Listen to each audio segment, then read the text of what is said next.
நடிகர் விஜய் தமிழக வெற்றிக் கழகம் என்ற கட்சியை தொடங்கி தற்போது மக்கள் பணியில் ஈடுபட்டு வருகிறார். தனது கடைசி படமான 69வது படத்திற்கு பிறகு இனி சினிமாவில் நடிக்க மாட்டேன் என்றும் தெரிவித்துள்ளார்.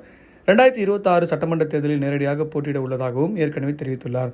சமீபத்தில் தமிழக வெற்றிக் கழக கட்சிக்கு மாவட்ட செயலாளர் மற்றும் பொருளாளர்கள் நியமிக்கப்பட்டிருந்தாங்க. மேலும் தேர்தலுக்கான வேலையும் இப்போது இருந்தே தொடங்கியுள்ளனர். இது தவிர மக்கள் பிரச்சனைகளும் விஜய் நேரடியாக அவ்வப்போது குரல் கொடுத்து வருகிறார். கடந்த சில ஆண்டுகளாகவே ரஜினி ரசிகர்களுக்கும் விஜய் ரசிகர்களுக்கும் சமூக வலைத்தளங்களில் அவ்வப்போது சண்டைகள் நடந்து வருகிறது. விஜய் அவரது ரசிகர்கள் சூப்பர் ஸ்டார் என்று அழைப்பது ரஜினி ரசிகர்களுக்கு பிடிக்கவில்லை.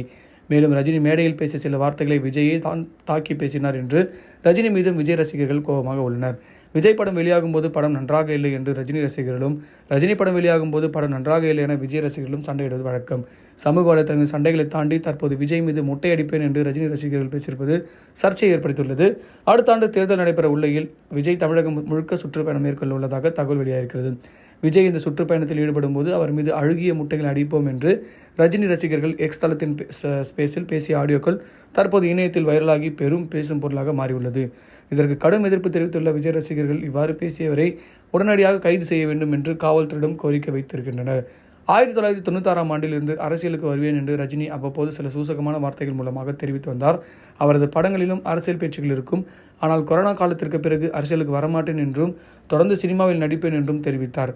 தனது உடல்நிலையை காரணம் காட்டி அரசியலுக்கு வரவில்லை என்று ரஜினி கூறியிருந்தார்.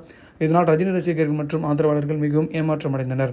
ஆனால் விஜய் தற்போது தனது கரியரின் உச்சத்தில் இருக்கும் சமயத்திலேயே அதனை விட்டுவிட்டு அரசியலில் இறங்கியுள்ளார். விஜய்க்கு அனைத்து இடங்களிலும் அதிக வரவேற்பு கிடைத்து வருகிறது. மேலும் மக்கள் செல்வாக்கும் இளைஞர்கள் மற்றும் பெண்களின் ஆதரவு அதிக அளவில் உள்ளது. இதுவும் ரஜினி ரசிகர்களின் கோபத்திற்கு ஒரு காரணமாக இருக்கலாம். இதை பற்றி உங்கள் கருத்தை கமெண்ட் பாக்ஸில் பதிவு பண்ணுங்கள். மறக்காமல் நம்ம சினி ஜங்ஷன் சேனலை பற்றி நீங்கள் கமெண்ட் பாக்ஸில் பதிவு பண்ணுங்கள். அண்ட் வேறு ஏதாவது டாபிக் பேசினா அதை பற்றியும் கமெண்ட் பாக்ஸில் பதிவு பண்ணுங்கள். மறக்காமல் நம்ம சேனலில் என்னென்ன வீடியோஸ்லாம் போடணுன்றதும் அப்டேட் பண்ணுங்கள். நம்ம சேனல் லைக் பண்ணி ஷேர் பண்ணி கமெண்ட் பண்ணுங்கள். சப்ஸ்கிரைப் பண்ணுங்கள் மக்களே.